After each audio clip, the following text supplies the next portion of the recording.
देखो, आज हम लोग एक नया टॉपिक स्टार्ट कर रहे हैं, डिसोल्यूशन ऑफ पार्टनरशिप फर्म, है ना। डिसोल्यूशन का मतलब क्या है? डिसोल्यूशन का मतलब when the partnership firm comes to an end, मतलब जब पार्टनरशिप फर्म जो है वो बंद हो जाएगी, है ना। देखो, दो टाइप का डिसोल्यूशन होते हैं। एक होता है dissolution of partnership only. Dissolution of partnership का मतलब क्या है? जब पार्टनरशिप, जैसे आपका एडमिशन है, रिटायरमेंट है या डेथ है, उसमें क्या होता है? पार्टनरशिप फर्म बंद नहीं होती है। जब एक नया पार्टनर आया, अगर नए पार्टनर का एडमिशन हुआ, है ना, तो ये क्या है, बाकी के पार्टनर तो रहते ही हैं, साथ में वो नया पार्टनर भी आ जाता है और सब मिलके फर्म को चलाते हैं, है ना।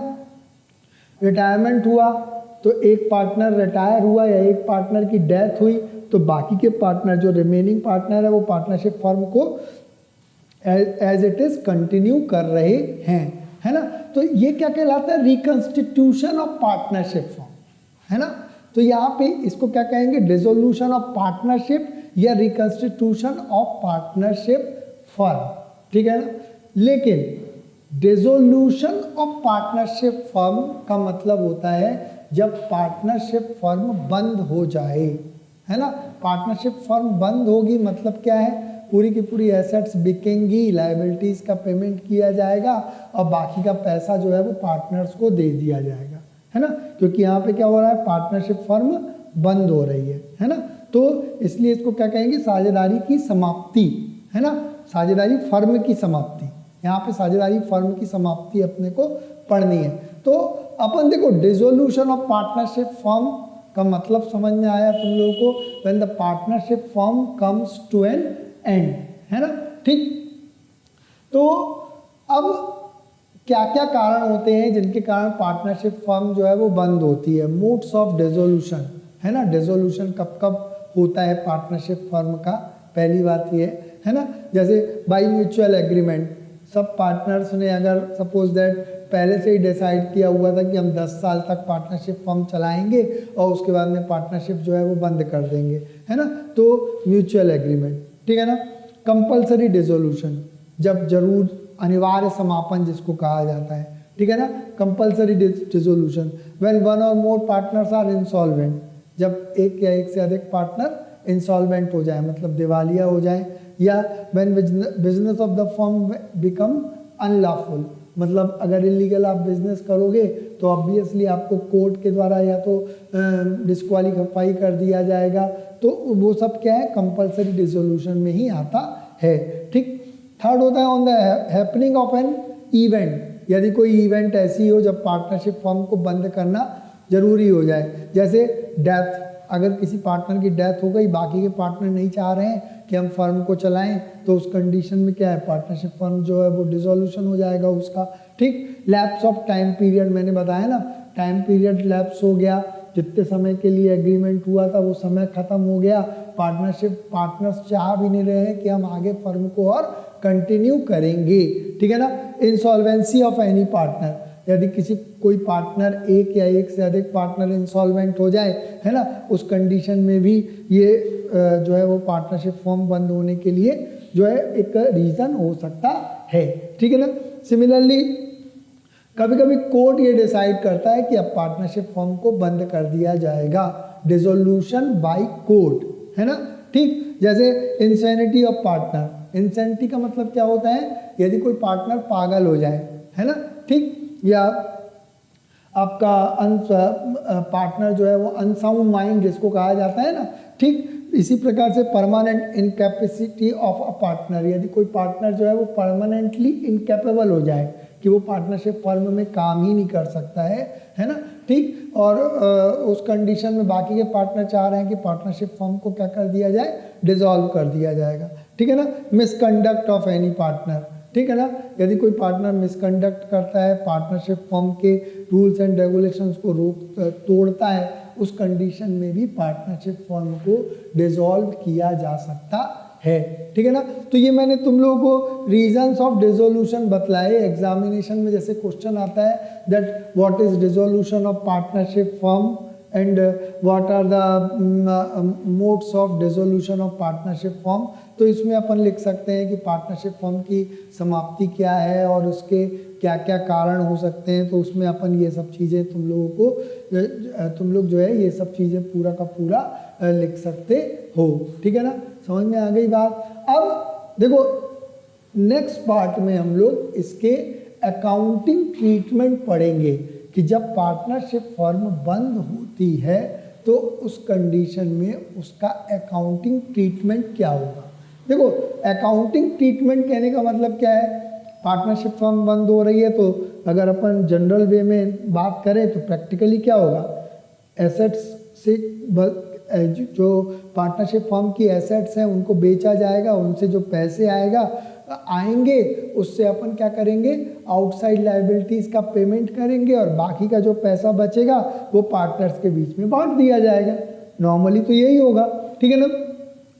यही सब काम करने के लिए हम लोग रियलाइजेशन अकाउंट बनाएंगे, पार्टनर्स का कैपिटल अकाउंट बनाएंगे और कैश अकाउंट बनाएंगे। ये भी मैं बताऊंगा कि रियलाइजेशन अकाउंट क्या होता है ना, पार्टनर का कैपिटल अकाउंट किस प्रकार से बनाया जाता है, ये सब कुछ मैं बताऊंगा, है ना। ठीक, देखो डिसोल्यूशन ऑफ पार्टनरशिप फर्म को हम लोग दो कंडीशन में पढ़ेंगे, है ना। पहली condition, when all the partners are solvent. When all the partners are solvent मतलब सभी पार्टनर जो हैं सॉल्वेंट है। सॉल्वेंट है कहने का मतलब क्या है, सब पार्टनर्स के पास में पर्याप्त पैसे हैं। जब पार्टनरशिप फर्म बंद होगी तो यदि किसी पार्टनर के कैपिटल अकाउंट का डेबिट बैलेंस होगा तो वो अब पैसे लेके आ जाएगा फर्म में, और यदि किसी का क्रेडिट बैलेंस होगा तो वो फर्म से पैसे लेके चला जाएगा और इस प्रकार से पार्टनरशिप फर्म जो है वो बंद हो जाएगी। When all the partners are solvent. और सेकेंड सिचुएशन जो अपन पढ़ेंगे, व्हेन वन और मोर पार्टनर्स आर इनसॉल्वेंट मतलब कि जब एक या एक से अधिक पार्टनर जो हैं इंसॉल्वेंट हो। इंसॉल्वेंट हो कहने का मतलब क्या है, दिवालिया हो, ठीक है ना। तो उस कंडीशन में अपन क्या करते हैं, गार्नर वर्सेस मरे रूल किस प्रकार से लगता है, ये सब चीज़ें अपन इसके बाद में पढ़ेंगे अकाउंटिंग ट्रीटमेंट में। देखो मैं तुम लोगों को अब बताऊंगा इसके बाद में कि accounting treatment when all the partners are solvent, है ना। अभी मैंने बताया तुम लोगों को डिसोल्यूशन ऑफ पार्टनरशिप फर्म क्या होती है, और जब पार्टनरशिप फर्म का डिसोल्यूशन होता है, समाप्त होती है पार्टनरशिप फर्म, तो एक रियलाइजेशन अकाउंट बनाया जाता है। What is the purpose behind opening realisation account, है ना। तो जब फर्म का डिसोल्यूशन होगा तो जितनी भी एसेट्स हैं उनको बेचा जाएगा और लायबिलिटीज़ का पेमेंट किया जाएगा, और इस पर्पस के लिए क्या बनाया जाएगा, रियलाइजेशन अकाउंट बनाया जाएगा। तो realisation account is prepare for the purpose of realisation of assets and disbursement of liabilities, and any profit or loss on this account is to be transferred to partners capital account in their profit sharing ratio। कौन से ratio में, profit sharing ratio में। जो भी profit या loss होगा उसको अपन transfer कर देंगे पार्टनर्स के कैपिटल अकाउंट में, ठीक है ना। तो देखो पहला ट्रीटमेंट मैं आज बता रहा हूं तुम लोगों को, when all the partners are solvent मतलब जब सभी पार्टनर्स सॉल्वेंट है। सॉल्वेंट है कहने का मतलब क्या है, कहीं कोई प्रॉब्लम नहीं है ना। ठीक, तो कहीं कोई प्रॉब्लम नहीं है। जो भी पार्टनर के जब अपन कैपिटल अकाउंट बनाएंगे तो जिस भी पार्टनर का कैपिटल अकाउंट का डेबिट बैलेंस होगा वो फर्म में पैसे लेके आएगा, और जिस पार्टनर के कैपिटल अकाउंट का क्रेडिट बैलेंस होगा वो फर्म से पैसे लेके चला जाएगा, और इस प्रकार से लास्ट में पार्टनरशिप फर्म के अकाउंट्स को क्लोज कर दिया जाएगा। समझ में आएगी ना बात। ठीक, तो अभी मैं सबसे पहले बता रहा हूँ रियलाइजेशन अकाउंट का फॉर्मेट। पार्टनर्स कैपिटल अकाउंट का फॉर्मेट लगभग तुम लोगों को मालूम ही है, और इसके अलावा एक कैश अकाउंट बनाया जाता है ना। तो अकाउंटिंग ट्रीटमेंट में अपन कौन कौन से अकाउंट बनाएंगे, पहला रियलाइजेशन अकाउंट, दूसरा partners capital account. Partners capital account चाहे वो फिक्स कैपिटल मेथड से भी बनाया जा सकता है और फ्लक्चुएटिंग कैपिटल मेथड से भी बनाया जा सकता है, ये तुम लोगों को ऑलरेडी मालूम है, ठीक है ना। और थर्ड में अपन बनाएंगे कैश अकाउंट या बैंक अकाउंट, ठीक है ना। तो रियलाइजेशन अकाउंट का पर्पस मैंने बता दिया, that realisation account is made for the purpose of realisation of assets and disbursement या पेमेंट ऑफ लायबिलिटीज, ठीक है ना। देखो रियलाइजेशन अकाउंट के डेबिट साइड में पूरी की पूरी एसेट्स ट्रांसफर की जाएगी जो भी बैलेंस शीट में दी हुई है, ठीक है ना। जैसे मशीनरी, प्लांट, डेटर, स्टॉक, है ना, फर्नीचर या कोई भी एसेट दी है। डेटर को जब आप ट्रांसफ़र करते हैं तो एक चीज़ याद रखिएगा, जब डेटर जैसे 50,000 रुपये के डेटर बैलेंस शीट में दिए हुए हैं और लेस 5,000 रुपये प्रोविज़न दिया हुआ है, 50,000 रुपीज़ के डेटर दिए हुए हैं, less provision for doubtful debts दिया है 5,000, है ना, और नेट फिगर 45,000 दिया हुआ है सपोज दैट, है ना। तो पूरा 50,000 अपने को यहाँ ट्रांसफ़र करना है, 50,000, और 5,000 रुपये अपन कहाँ ट्रांसफ़र करेंगे, यहाँ पे ट्रांसफ़र करेंगे लायबिलिटीज़ में, प्रोविज़न फॉर डाउटफुल डेट्स, ठीक है ना। हालांकि 45,000 यहाँ पे भी ट्रांसफ़र कर देंगे तो कोई दिक्कत वाली बात नहीं है, लेकिन फॉर्मेट जो है उसके अकॉर्डिंग 50,000 यहाँ ट्रांसफ़र करेंगे और 5,000 यहाँ ट्रांसफ़र करेंगे, ठीक है ना। तो अल्टीमेटली 45,000 ही हो जाएगा। समझ में आ गई ना बात। दूसरी बात, कैश अकाउंट या बैंक अकाउंट के बैलेंस को जो बैलेंस शीट में दिया हुआ है उसको अपन कैश या बैंक अकाउंट में ट्रांसफ़र करेंगे, यहाँ पे ट्रांसफ़र नहीं किया जाएगा, है ना। रियलाइजेशन अकाउंट में कैश या बैंक अकाउंट को ट्रांसफ़र नहीं किया जाएगा। समझ में आ गई ना बात, ठीक। तो एसेट्स ट्रांसफ़र करी, जो भी बैलेंस शीट की वैल्यूज़ हैं वो यहाँ पे लिख ली अपन ने, है ना। इसी प्रकार से लायबिलिटीज़ हैं तो यहाँ पे लिख लेना है अपने को, है ना। By liabilities bank overdraft, creditor, bills payable, जो भी लायबिलिटीज़ आउटसाइड लायबिलिटीज़ जो दी हुई है। देखो रिजर्व्स एंड सरप्लस को ट्रांसफ़र नहीं करना है और कैपिटल को भी ट्रांसफ़र नहीं करना है, क्योंकि कैपिटल को अपन पार्टनर के कैपिटल अकाउंट में ट्रांसफ़र करेंगे और रिजर्व्स और सरप्लस को भी पार्टनर के कैपिटल अकाउंट में क्रेडिट साइड ट्रांसफ़र करेंगे उनके प्रॉफिट शेयरिंग रेशियो में, ठीक है ना। बाकी की लायबिलिटीज़ जो आउटसाइड लायबिलिटीज़ हैं उन सबको यहाँ पे ट्रांसफ़र करना है, ठीक है ना। यहाँ पे एक चीज़ मैं और बता दूँ तुम लोगों को, अगर कोई पार्टनर का लोन दिया हुआ है क्वेश्चन में लायबिलिटी साइड, तो पार्टनर के लोन को अपन रियलाइजेशन अकाउंट में यहाँ ट्रांसफ़र करके उसको अलग से एक पार्टनर का लोन अकाउंट बना लेंगे और वहाँ पे ट्रांसफ़र करेंगे, ठीक है ना। तो ये आ गया लायबिलिटीज़, ठीक। अब देखो एसेट्स का रियलाइजेशन किया जाएगा तो एंट्री क्या हो जाएगी, bank account debit to realisation, है ना। एसेट्स रियलाइज क्वेश्चन में नीचे दिया हुआ रहेगा, बैलेंस शीट दी रहेगी और नीचे दिया रहेगा, जैसे मशीनरी है तो मशीनरी को 10% less than book value realise किया गया, ऐसा कुछ क्वेश्चन में तुम लोग को दिया हुआ रहेगा। तो 50,000 का 10%, अगर 50,000 की मशीनरी दी हुई है, 50,000 यहाँ ट्रांसफ़र किया, है ना, और 50,000 का 10% मतलब 5,000 घटा के 45,000 रुपीज़ रियलाइज हुआ ना, तो bye bank account machinery 45,000 rupees, ठीक है ना। तो एसेट्स की रियलाइजेबल वैल्यू जो है, जो क्वेश्चन में नीचे लिखी हुई रहेगी, उसको अपने को यहाँ पे लिखना है, ठीक है ना। देखो इसी प्रकार से ऐसा भी हो सकता है कि यदि किसी एसेट को किसी पार्टनर ने ले लिया, है ना, फर्म डिसॉल्व हो रही है तो पार्टनर के पास में भी अपॉर्चुनिटी है, मौका है कि वो कोई एसेट अगर ले जाए, है ना, तो bye partners capital account asset taken होगा, ठीक है ना। इसी प्रकार से लायबिलिटीज़ का पेमेंट किया जाएगा फर्म के द्वारा, है ना।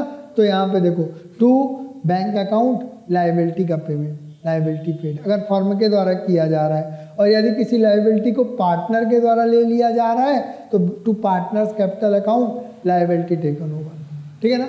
इसी प्रकार से अगर अपन बात करें आगे कि कभी कभी कोई अनरिकॉर्डेड एसेट होती है ना, या अनरिकॉर्डेड लायबिलिटी होती है। अनरिकॉर्डेड एसेट का मतलब क्या है, ऐसी एसेट जिसका हमने अभी तक कोई रिकॉर्ड किया ही नहीं है ना। तो अनरिकॉर्डेड एसेट को रियलाइज होगी वो भी, तो उसको अलग से रिकॉर्ड करने की ज़रूरत नहीं है। अगर नीचे लिखा हुआ है कि अनरिकॉर्डेड एसेट्स रियलाइज ₹5,000, है ना। तो डायरेक्ट अपन उसकी जो भी रियलाइजेबल वैल्यू है by bank account unrecorded asset, और अगर अनरिकॉर्डेड लाइबिलिटी का पेमेंट करते हैं तो to bank account unrecorded liability. समझ में आ गई ना बात, ठीक। इसी प्रकार से यदि डिसोल्यूशन एक्सपेंसेस का पेमेंट फर्म के द्वारा किया जाता है तो to bank account dissolution expenses, ठीक है ना। और लास्ट में अपन क्या करेंगे, रियलाइजेशन अकाउंट के प्रॉफिट या लॉस निकालेंगे।